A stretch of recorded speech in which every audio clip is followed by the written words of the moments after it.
Muy buen día, ¿cómo estamos? Saluda al que está a tu lado, salúdalo con la mano, extiende la mano, dile, qué bueno que estás aquí, qué gusto verte.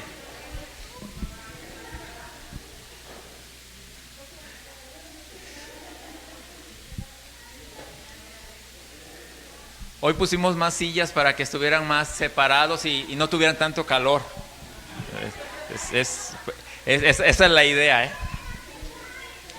Y bueno, continuando con la serie, ¿verdad? Y quiero sumar un poquito a lo que mi esposa les compartía la semana anterior, sumando a lo que ella estaba hablando.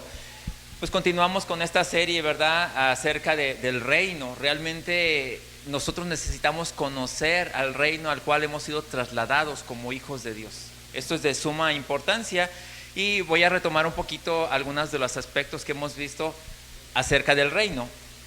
Hablábamos de que la vida en el reino, que Dios, para permitirnos disfrutar de su clase de vida, nos hizo nacer de su semilla incorruptible y nos hizo participantes de su naturaleza divina para que podamos entrar a su reino y de forma natural crecer y desarrollar la vida del rey en la nuestra. Esto es un punto muy importante. La vida del rey se empieza a expresar en la nuestra. Eso es lo que hace glorioso este evangelio, porque la vida del rey empieza a tener un impacto en nuestra vida que no solamente se queda a nivel interno, sino que ese impacto empieza a extenderse hacia afuera, hasta las áreas externas de nuestra vida. Entonces, la vida en el reino no solamente es religión, sino la vida en el reino es una expresión real de la naturaleza del rey. Y también hablábamos de la mentalidad del reino.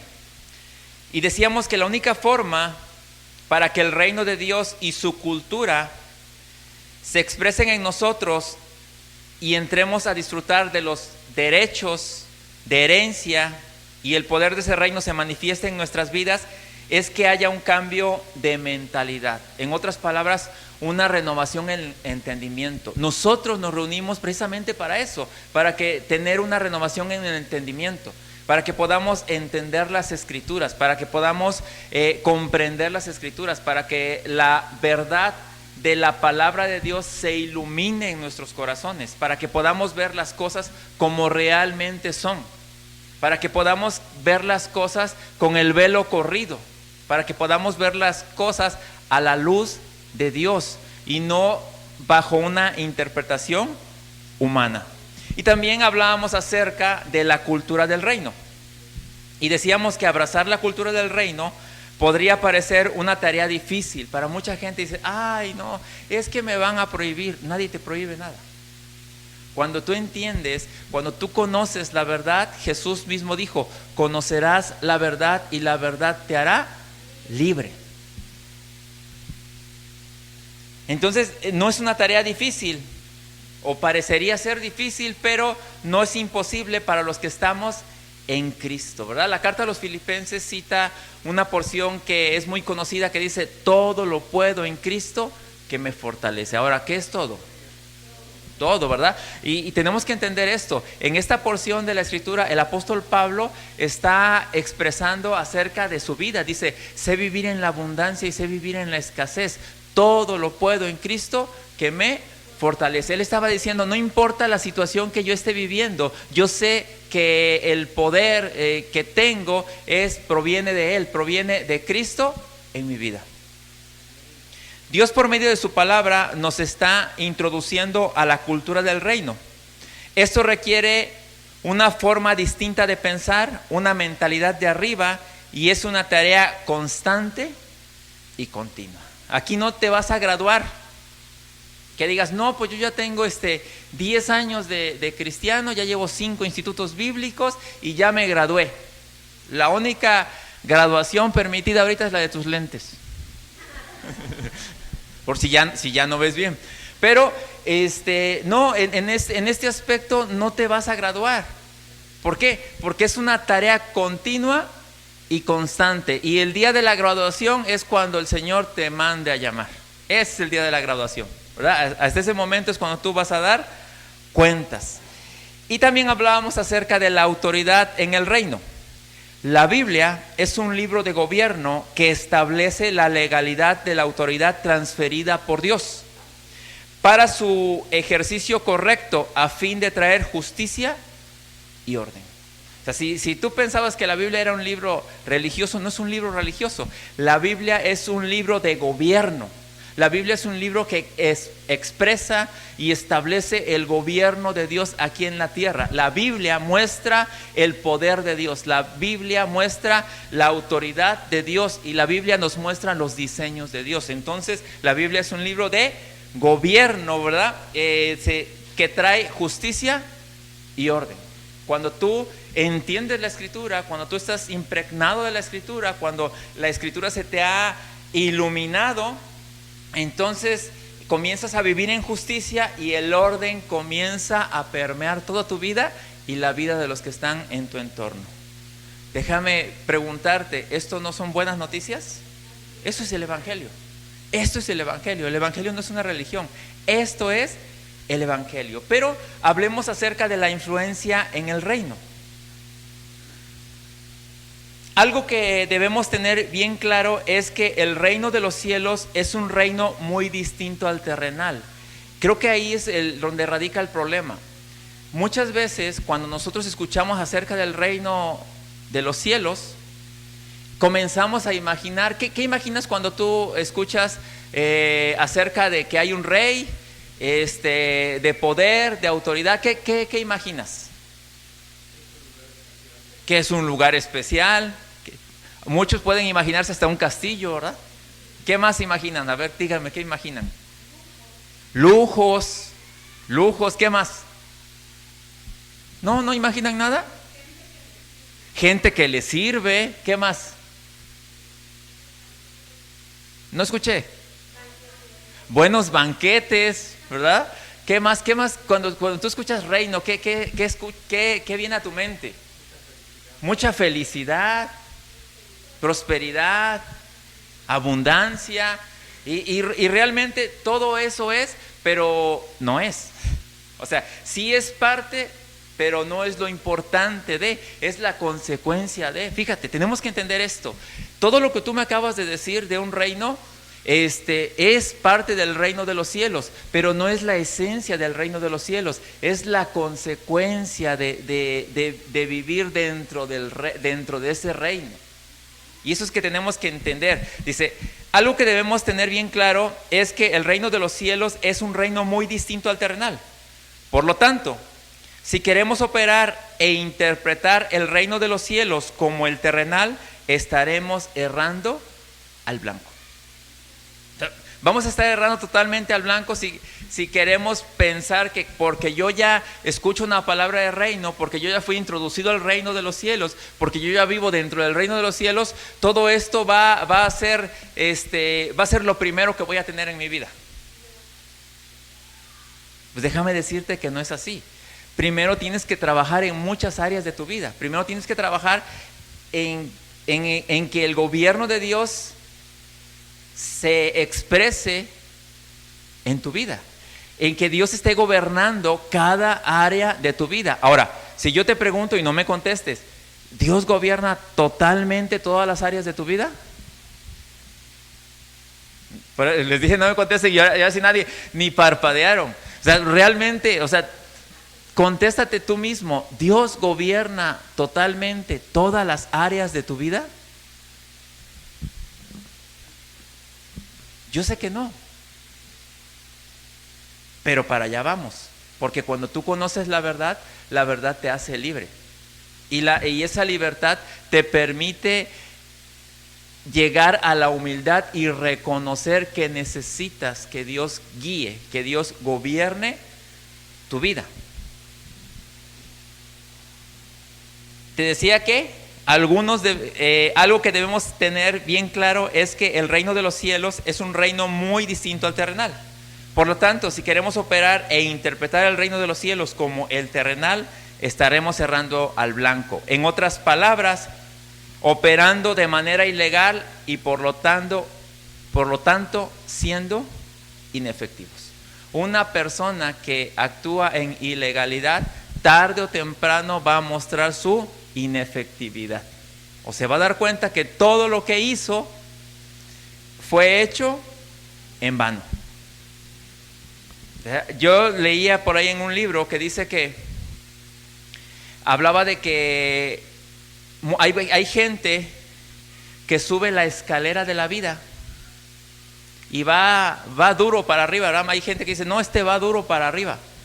Pero cuando llega a la cima, se da cuenta que tiene la escalera recargada en la pared equivocada, porque está solo. O sea, imagínate, ¿de qué te sirve tener una vida llena de lujos, de todo lo que tú quieras, pero no tienes a todos los que tú quieres?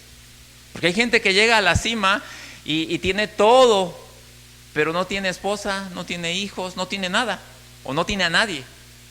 ¿Por qué? Porque en el camino, por operar de una manera incorrecta, fue dejando todo aquello que realmente era importante. Ahora, quiero que me acompañes por favor a la carta a los Romanos, en el capítulo 14, versículo 17, que cita así: porque el reino de Dios no es comida ni bebida, sino justicia, paz y gozo en el Espíritu Santo. Cuando nos dice que el reino de los cielos no consiste en comida ni bebida, para la vida terrenal, la comida y la bebida son esenciales. La comida y la bebida son esenciales para la vida terrenal. Pero para la vida del reino, las cosas terrenales son irrelevantes, aunque Dios suple cada una de estas cosas. ¿Qué quiere decir? No quiere decir que no sean importantes, pero no tienen la importancia que muchas veces nosotros le damos a esas cosas como lo tienen las cosas espirituales. Realmente tenemos que entender, y hay un orden.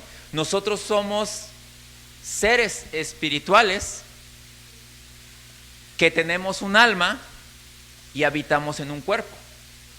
Pero cuando tú no entiendes esto, tú piensas que tienes un cuerpo que tiene un alma y un espíritu.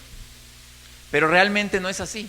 Nosotros somos seres espirituales en primer grado y por lo tanto necesitamos darle la importancia que requiere la vida del espíritu. Ahora, no es que Dios no se ocupe o no esté al pendiente de que nosotros necesitamos comer. ¿Ustedes creen que Dios sabe que nosotros necesitamos comer? ¿Dios sabe que nosotros necesitamos vestir? ¿Dios conocerá nuestras necesidades? Dios conoce todo. Dios sabe todo acerca de nosotros, pero también nosotros tenemos que aprender y tenemos que entender que nosotros estamos aquí en la tierra por causa de un diseño, por causa del diseño eterno. Tú fuiste diseñado para para habitar esta tierra.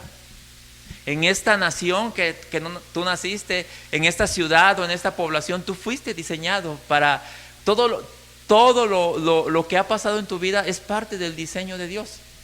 Pero tú tienes que entender y tienes que atender ese diseño, tienes que vivir dentro del diseño. Te digo, puedes operar de una manera distinta, pero estarías operando en ilegalidad. Por eso es importante que como hijos de Dios entendamos el diseño y caminemos en ese diseño, porque Dios tiene cuidado de nosotros. Fíjate lo que dice la Escritura en el Evangelio según San Mateo, en el capítulo 6, versículo 25 al 33. ¿Sí lo tienes? Y la Escritura dice así: por tanto os digo, no os afanéis por vuestra vida, qué habéis de comer o qué habéis de beber, ni por vuestro cuerpo, qué habéis de vestir. Ahora, quiero aclarar, porque hay gente que se va a los extremos. Como dice, es que la Escritura dice que no nos afanemos por nuestra vida, qué vamos a comer o qué vamos a vestir. Pues, hay lo que Dios quiera. ¿Ustedes creen que esa es la actitud? Si somos parte de un diseño, si estamos aquí por causa de un propósito eterno, si fuimos asignados, ¿qué es lo mínimo que deberíamos saber? Ser productivos, entender para qué estoy aquí en la tierra y saber que Jesús dijo, mi Padre trabaja y yo también trabajo. O sea, realmente Él estaba diciendo, yo vengo a hacer la voluntad de mi Padre, y cada uno de nosotros como hijos de Dios estamos aquí en la tierra por causa de un propósito y por herencia celestial somos productivos. Se nos dieron dones, talentos, habilidades. Todo eso es parte del diseño que nos corresponde a nosotros como hijos de Dios. Nuevamente, por tanto, os digo, no os afanéis por vuestra vida, qué habéis de comer o qué habéis de beber, ni por vuestro cuerpo, qué habéis de vestir. ¿No es la vida más que el alimento y el cuerpo más que el vestido? Mirad las aves del cielo, que no siembran ni ciegan, ni recogen en graneros, y vuestro Padre Celestial las alimenta. ¿No valéis vosotros mucho más que ellas? ¿Y quién de vosotros podrá, por mucho que se afane, añadir a su estatura un codo? Y por el vestido, ¿por qué os afanáis? Considerad los lirios del campo, cómo crecen, no trabajan ni hilan, pero os digo que ni aun Salomón con toda su gloria se vistió así como uno de ellos. Y si la hierba del campo que hoy es y mañana se echa en el horno, Dios la viste así, ¿no hará mucho más por vosotros, hombres de poca fe? No os afanéis, pues, diciendo, ¿qué comeremos, o qué beberemos, o qué vestiremos? Porque los gentiles buscan todas estas cosas, pero vuestro Padre Celestial sabe que tenéis necesidad de todas estas cosas. Mas buscad primeramente el reino de Dios y su justicia, y todas estas cosas os serán añadidas. Aquí nos está dando la clave de la vida. Dice que los gentiles, en este caso hablando de aquellos que no conocen a Dios, aquellos que no saben que son parte de un diseño, aquellos que muchas veces ignoran a Dios o no creen en Dios o no quieren creer en Dios, dice que aquellos se afanan de todas esas cosas. Su afán y su vida gira en torno a esas cosas, ¿sí? A preocuparse por qué vestir, qué comer, qué marca ponerte, qué comida poner, fotografiar la comida, estoy comiendo en tal lugar, estoy haciendo todo esto. O sea, dice, ese es el afán de los gentiles. Ese es el afán de los que no conocen a Dios. Pero nosotros, dile a tu lado, nosotros que conocemos a Dios, las cosas son distintas. Dice la Escritura que Dios tiene cuidado de nosotros, pero da una recomendación. Dile a tu lado, pero da una recomendación. Fíjate, te lo voy a volver a leer. Dice, porque los gentiles buscan todas estas cosas. Eso ya quedó claro, ¿verdad? Ok. Dice, pero vuestro Padre Celestial sabe que tenéis necesidad de todas estas cosas. O sea, ¿Dios sabe que tenemos necesidad de todas estas cosas? Sí lo sabe. Dios lo sabe. Dice, mas buscad primeramente el reino de Dios y su justicia, y todas estas cosas os serán añadidas. En otras palabras está diciendo, primero ustedes, que su prioridad sea que Dios gobierne sus vidas, y la comida y el vestido y todas las cosas que ustedes necesitan, Dios las va a suplir. Dios ya las tiene preparadas, Dios ya las tiene autorizadas, pero tú que estás en Cristo necesitas darle prioridad a estas cosas.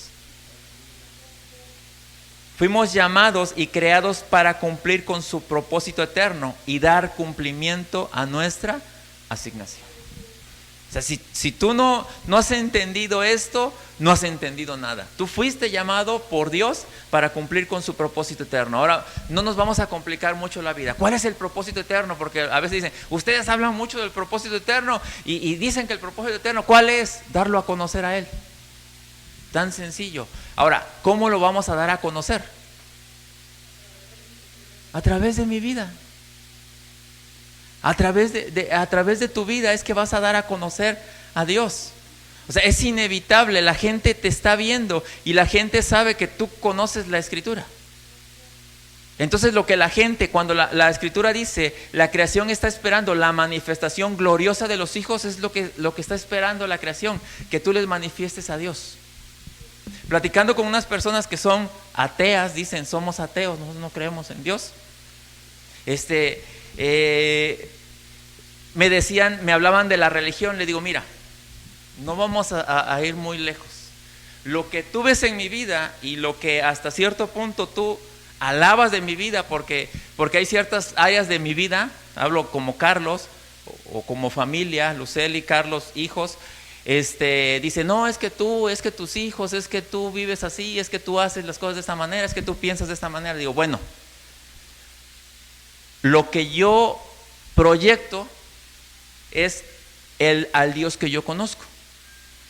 Y lo que yo te muestro, eso que tú dices que te atrae mucho de mí, es el Dios que yo conozco. O sea, no hay otra cosa. No es religión, sino que es vida. Nada más. ¿Saben qué me dijo? Nada más se me quedaron viendo los dos. Ya no dijeron nada. Es que no hay nada que decir. Y es que eso es el reino de Dios. Ahí es donde se manifiesta el gobierno de Dios.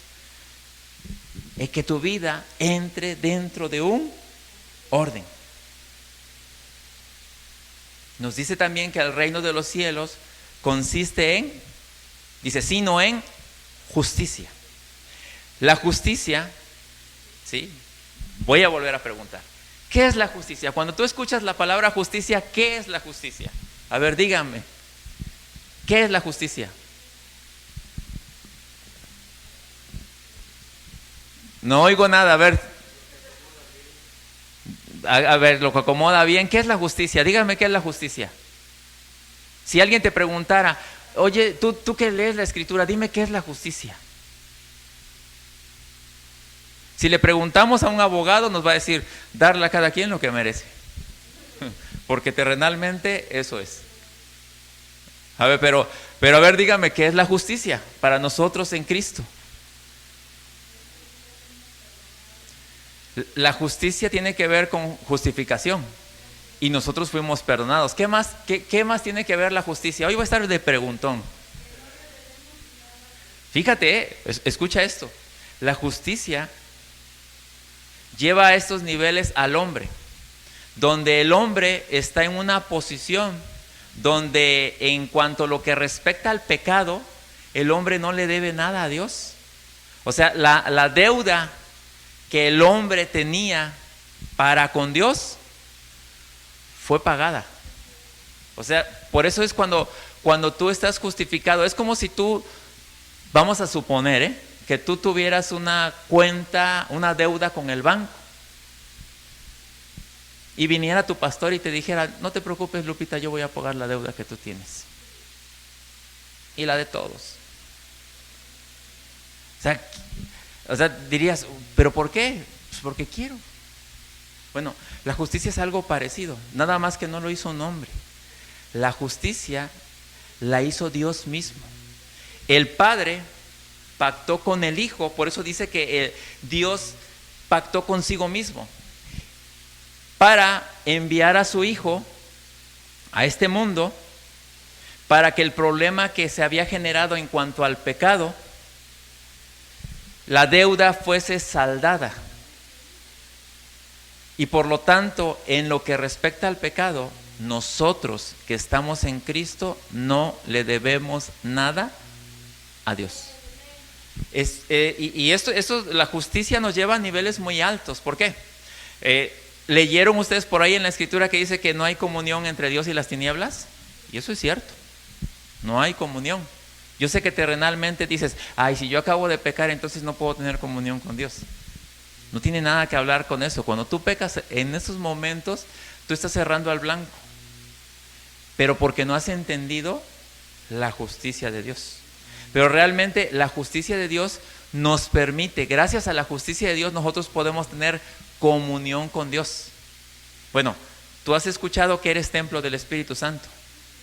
Si tú no hubieses sido justificado, tú no pudieras ser templo del Espíritu Santo. Porque Dios no podría habitarte. Dios no podría habitar tu espíritu. ¿Sí? Ojo, estoy hablando del espíritu. El alma tiene que ser renovada. Y el cuerpo tiene que ser obediente a un alma renovada. Porque si no, también ahí tenemos un problema.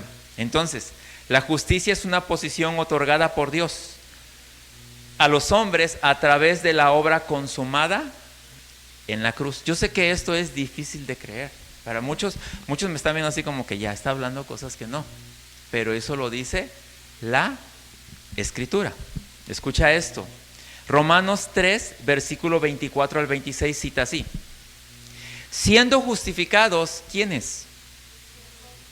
Siendo justificados gratuitamente por su gracia, mediante la redención que es en Cristo Jesús, a quien Dios puso como propiciación por medio de la fe en su sangre, para manifestar su justicia a causa de haber pasado por alto en su paciencia los pecados pasados, con la mira de manifestar en este tiempo su justicia, a fin de que Él sea el justo y el que justifica al que es de la fe de Jesús. ¿Te das cuenta de lo que está diciendo la Escritura?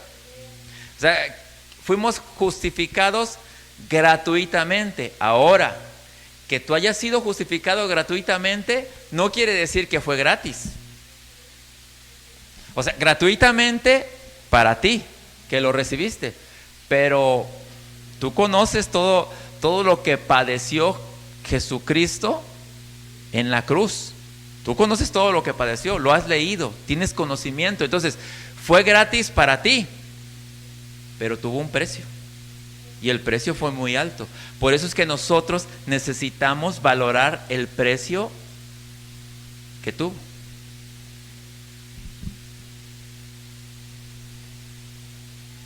Ahora, dice acerca de que a quien Dios puso como propiciación. En el antiguo pacto, dentro o sobre el arca del pacto, que estaba en el lugar santísimo, había un lugar o la tapa del arca que se llamaba el propiciatorio. Sobre esa tapa, cuando se hacían sacrificios, se vertía la sangre para cubrir los pecados. Lo que Dios hizo con nosotros primeramente es eso, cubrir nuestros pecados, pero no solamente los cubrió, sino que quitó el pecado del mundo. Cuando Juan presentó a Jesús, dijo: he aquí el Cordero de Dios que cubre, dijo, que quita el pecado del mundo. O sea, y el pecado del mundo, quiero que tú lo entiendas, es quitado a aquellos que están en Cristo.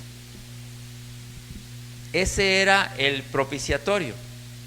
Pero ¿para qué fue que Él hizo eso? Dice, para manifestar en este tiempo su justicia. ¿A través de quién manifiesta su justicia? A través nada más de Luceli, dice. ¿A través de quién?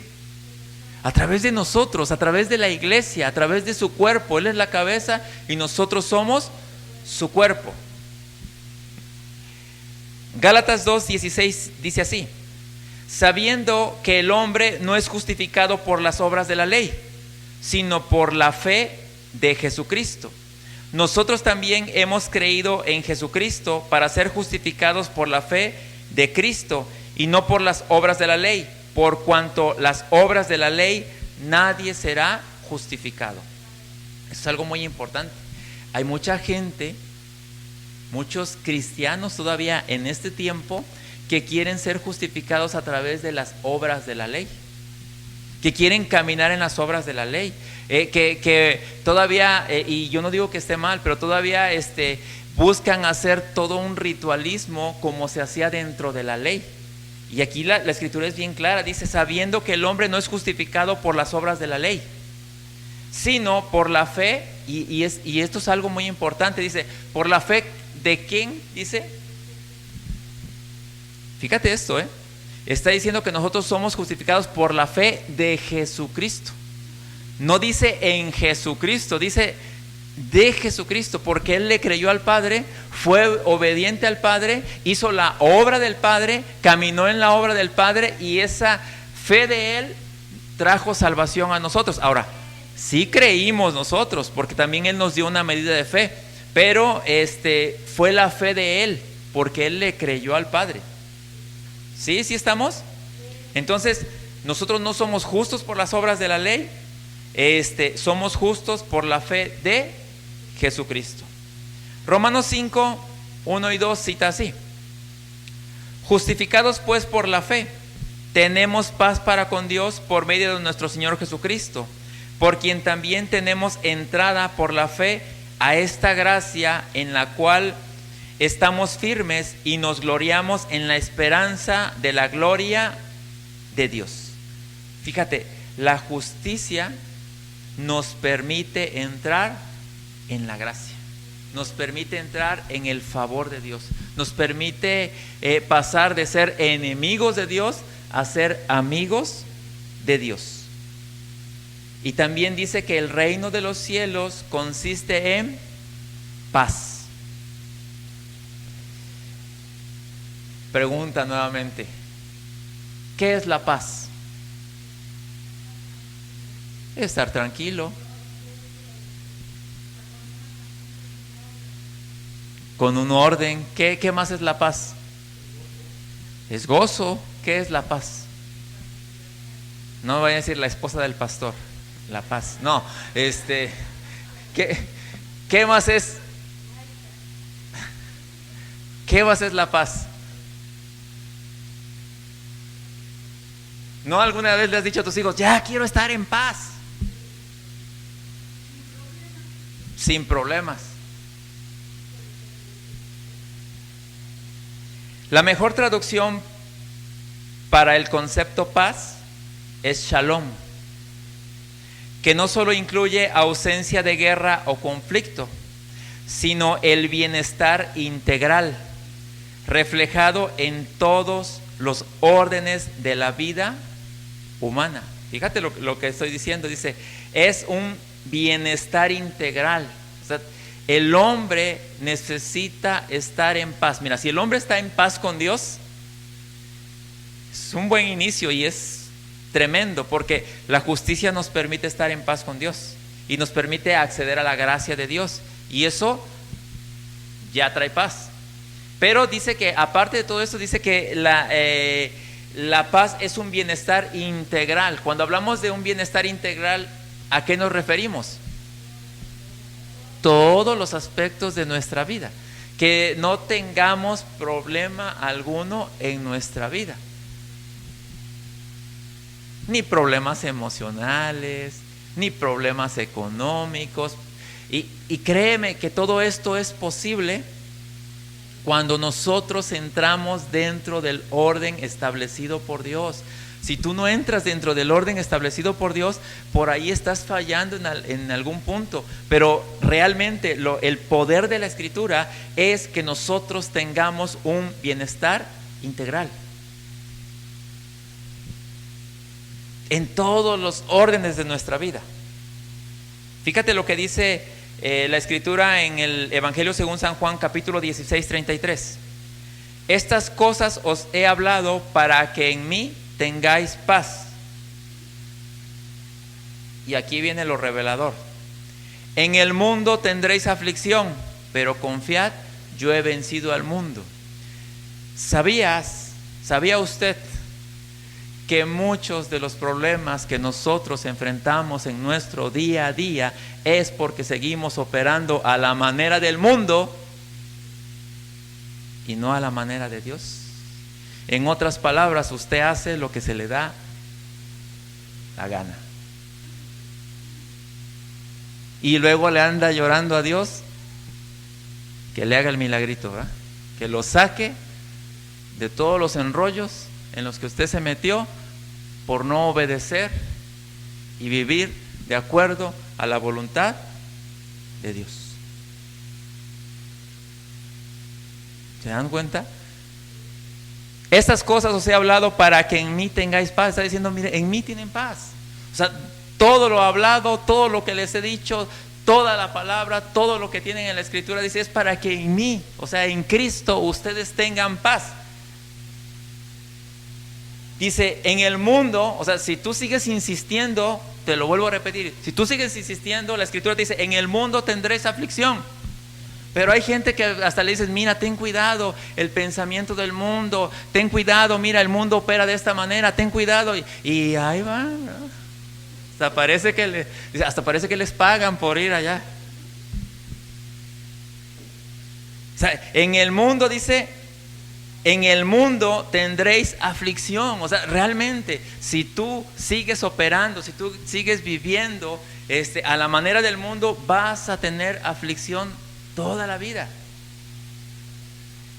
Dice, pero confiad. O sea, lo que está diciendo es, pero ten confianza. Dice, yo he vencido al mundo. O sea, el mundo está vencido. El único problema es que si tú no conoces la verdad no te ha hecho libre. Y si tú no has sido libre, pues sigues viviendo a la manera del mundo. Es tan, mira, el pensamiento del mundo es tan poderoso porque tiene poder que aún los hijos de Dios han sido engañados. Hay personas que conocen de Dios que han hecho pactos con personas o han hecho acuerdos con personas, pactos o acuerdos de palabra con personas que viven a la manera del mundo. Ahora dime, ¿cuándo te va a cumplir una persona que vive a la manera del mundo? ¿Algún acuerdo? No lo va a cumplir. No lo va a cumplir. ¿Por qué? Porque el mundo solamente alguien que tiene o alguien que opera a la manera del mundo solamente piensa en sí mismo. Por eso es que si dentro de nuestros matrimonios operamos a la manera del mundo, tú sabes lo que puede haber: aflicción.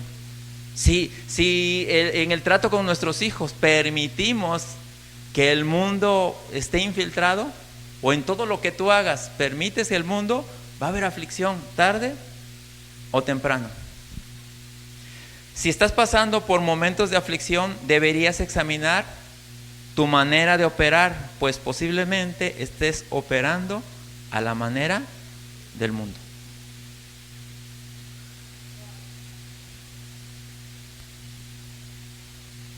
Muchas veces estamos cosechando lo que sembramos.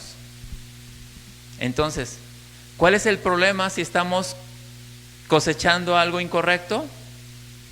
¿O cuál es la solución? Cambia la semilla. Cambia la semilla. Usa la semilla del reino. Muchas veces hemos vivido en un mal trazo de la palabra. Ahora, ¿qué debemos de hacer? Pues que el trazo de la palabra sea correcta, que la palabra sea una palabra correcta para nuestra vida, que el diseño de Dios, que entremos dentro del diseño de Dios para que podamos operar y vivir de la manera correcta. Fíjate lo que dijo Jesús en el Evangelio según San Juan 14:27.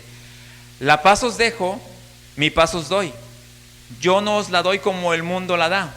No se turbe vuestro corazón, ni tengan miedo.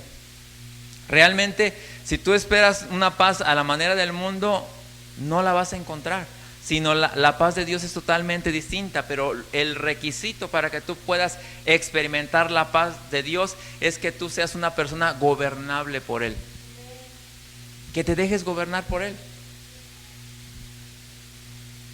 Romanos 8:6 cita así: porque el ocuparse de la carne es muerte, pero el ocuparse del Espíritu es vida y paz.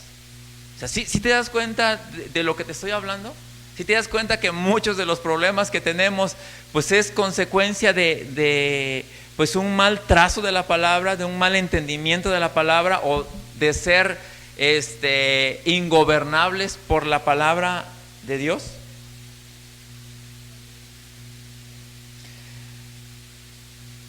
Y nos dice también que el reino de los cielos es gozo en el Espíritu.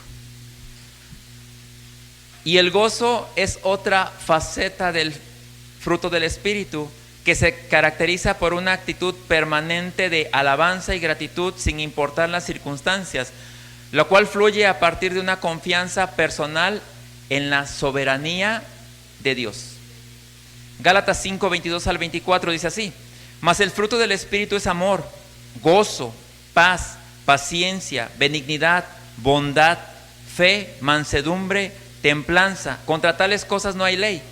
Pero los que son de Cristo han crucificado la carne con sus pasiones y deseos. Fíjate, dice, los que son de Cristo han crucificado la carne con sus pasiones y deseos.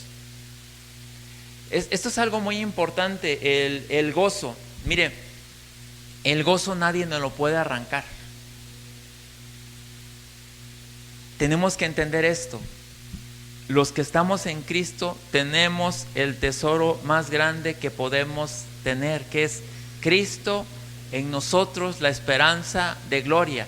Y no hay nada que nos lo pueda arrancar. Si en algún momento, yo te decía hace algunas semanas, si en algún momento te quitaron, te robaron, te engañaron o hicieron algo en contra tuya, el gozo nadie te lo puede quitar, porque si alguien te quitó algo, te va a ser recuperado. O tú tienes la capacidad para volver a hacer o para volver a llegar a donde tú estabas. Eso es algo que tenemos que entender como una realidad, los que estamos en Cristo, porque tenemos el tesoro más grande que hay en el universo, que es Dios, que es Cristo. Y a mí me llama la atención en el libro de Habacuc 3, 17 al 19. Fíjate lo que expresa aquí Habacuc, dice así: aunque la higuera no florezca, ni en las vides haya frutos, aunque falte el producto del olivo, y los labrados no den mantenimiento, y las ovejas sean quitadas de la majada, y no haya vacas en los corrales, con todo yo me alegraré en Jehová, y me gozaré en el Dios de mi salvación. Jehová el Señor es mi fortaleza, el cual hace mis pies como de ciervas, y en mis alturas me hace andar. Al jefe de los cantores sobre mis instrumentos de cuerdas. Y tú te das cuenta cómo Habacuc tiene esa actitud. Muchas veces la gente, cuando se ve en escasez, cuando se siente que está desamparada por Dios, toda situación que pasamos en nuestra vida trae una enseñanza. Y no importa la situación que estemos pasando, necesitamos entender que lo más importante y el más importante que hay en nuestra vida es Dios mismo, y que Él está con nosotros, y que mientras tengamos vida hay esperanza para poder manifestar la grandeza de Él. Y estábamos hablando, ¿verdad? Porque el tema es la influencia del reino. En la siguiente parábola Jesús nos enseña el poder de la influencia que fue dado a los hijos del reino. ¿Sabías que nosotros como hijos del reino se nos fue dado un poder de influenciar? Y en esta parábola, que no tiene mucha explicación, porque Jesús no le da mucha explicación, pero creo que podemos entender el poder que tenemos nosotros como hijos de Dios cuando atendemos la palabra de Dios de una manera correcta y cuando sujetamos nuestra voluntad a la voluntad de Dios. Mateo 13:33 cita así: otra parábola les dijo: el reino de los cielos es semejante a la levadura que tomó una mujer y escondió en 3 medidas de harina hasta que todo fue leudado. O sea, si tú analizas la parábola, bueno, o sea, como que quiere más explicación, ¿no? Porque está comparando el reino de los cielos. Y dice, el reino de los cielos es semejante a la levadura que tomó una mujer y escondió en 3 medidas de harina hasta que todo fue leudado. Y ahí termina la parábola y ya se quedó. Pero así es el reino de los cielos. Es como esa levadura, ¿verdad? Tú sabes que cuando pones en la harina la levadura, ¿qué es lo que pasa? A ver, los de los pasteles aquí. ¿Qué es lo que pasa? Empieza a fermentarse la masa, ¿verdad? Empieza a tener una fermentación, pero empieza vamos a decirlo, a contaminar toda, porque es lo que está haciendo, a contaminarla, o empieza a expandirse o empieza a llenarlo. Vamos a usar la palabra llenar. La levadura empieza a llenar toda la masa de tal modo que, aunque fue puesta una parte nada más, tiene la capacidad de llenar toda la masa. Bueno, cuando dijo que el reino de los cielos es semejante a la levadura que tomó una mujer, es así. Porque pareciera que el mundo es tan grande y que el mundo tiene tanto poder y que el mundo puede mucho, pero realmente si nosotros como hijos de Dios entendemos el poder que tenemos de influenciar, porque el mundo realmente necesita de Dios. Pero los que necesitamos comunicar de Dios, o los que debemos de comunicar de Dios, no lo estamos haciendo. Entonces, así es el reino. Si cada uno hace lo que tiene que hacer y vive como debe de vivir, créeme que tú te vas a dar cuenta cómo este evangelio se va a manifestar en toda esta región, o en todos los lugares donde tiene que ser manifestado. Si como hijos de Dios no echamos mano de la vida del Espíritu, la justicia, paz y gozo, no podremos ejercer influencia en los asuntos de la vida y por lo tanto no vamos a lograr una transformación que traiga un sentido de trascendencia a nuestra razón de vida. La iglesia no existe para desarrollar un programa político, social, económico o religioso. Fíjate, la iglesia no existe, su razón de ser de la iglesia no es para establecer un programa político, social, económico o religioso. Escucha esto, aunque fluye sobre todas estas áreas.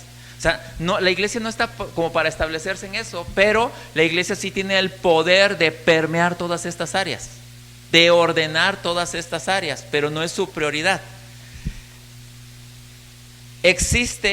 La iglesia existe para cumplir el propósito eterno de Dios a fin de que sea el cuerpo legal y oficial con el que Cristo cuenta para expresar y extender su reino. Por eso Él la ha dotado de autoridad para ejercer el poder de discipular a las naciones. Entonces Dios ha dotado a la iglesia con el poder de discipular a las naciones. Por eso cuando en la gran comisión en Mateo, Él les dijo, vayan, ¿sí? Y es más, los voy a llevar a Mateo. Dice, Mateo 28, 18 al 20 cita así.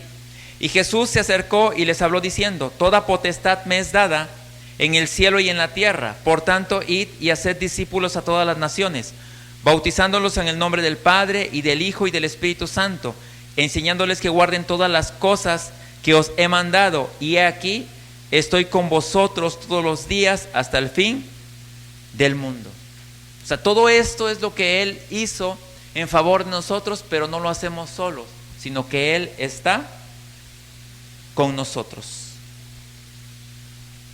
¿Te das cuenta lo importante que es que como hijos entendamos todo esto por nuestro beneficio, pero también por el beneficio de los demás? Oramos, Padre eterno, gracias por tu poder, gracias porque tu palabra, Señor, nos permite entender, Señor. Tu palabra nos permite conocer la verdad que trae libertad a nuestras vidas. Gracias, Señor, porque a través de tu palabra nosotros nos alineamos a tu diseño. Gracias porque a través de tu palabra conocemos todo lo que tú hiciste, lo que estás haciendo y lo que harás por medio de nosotros. Gracias, Padre, porque tú eres el Señor Todopoderoso, porque tú eres el Rey de Reyes y Señor de Señores. Voy a pedirte que te pongas de pie, cierra tus ojos, ponte de pie. Yo te voy a leer una porción de la Escritura, porque el poder de la influencia a la cual Dios nos ha llamado es de suma importancia. Ora a Dios.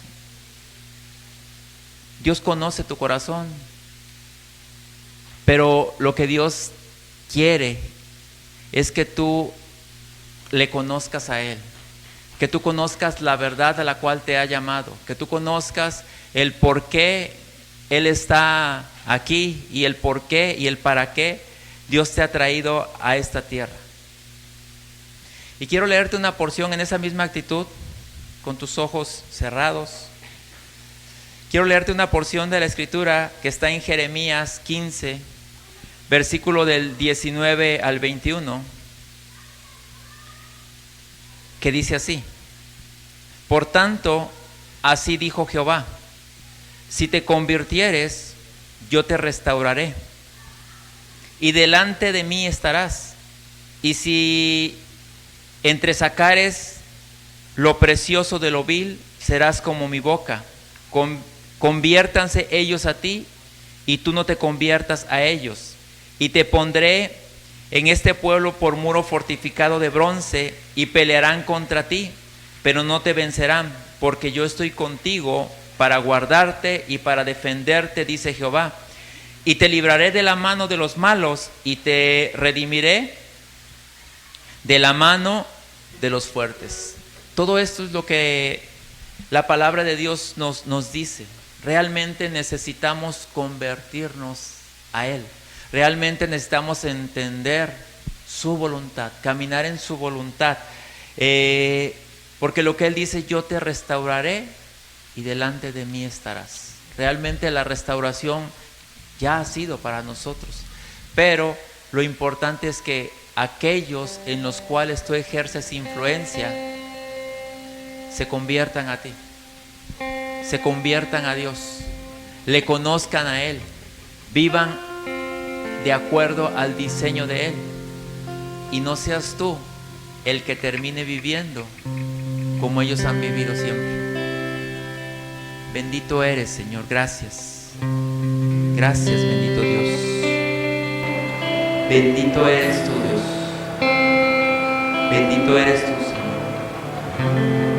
Bendito eres. Te alabamos, te bendecimos.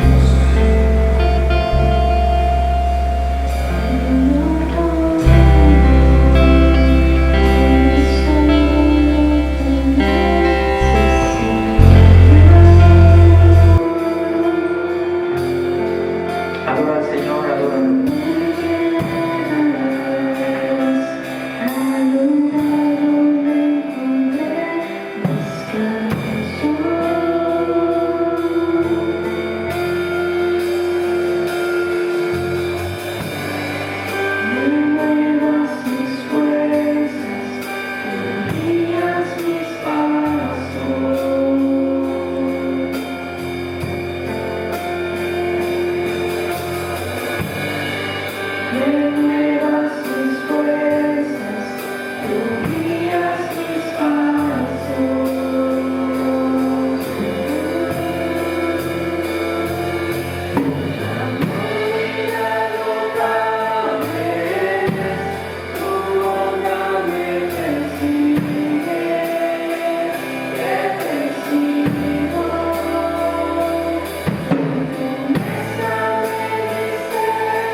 por tu iglesia, por tu familia, Señor, que nos has dado y que nos da el privilegio de conocerte día a día, de ser instruidos a través de tu palabra.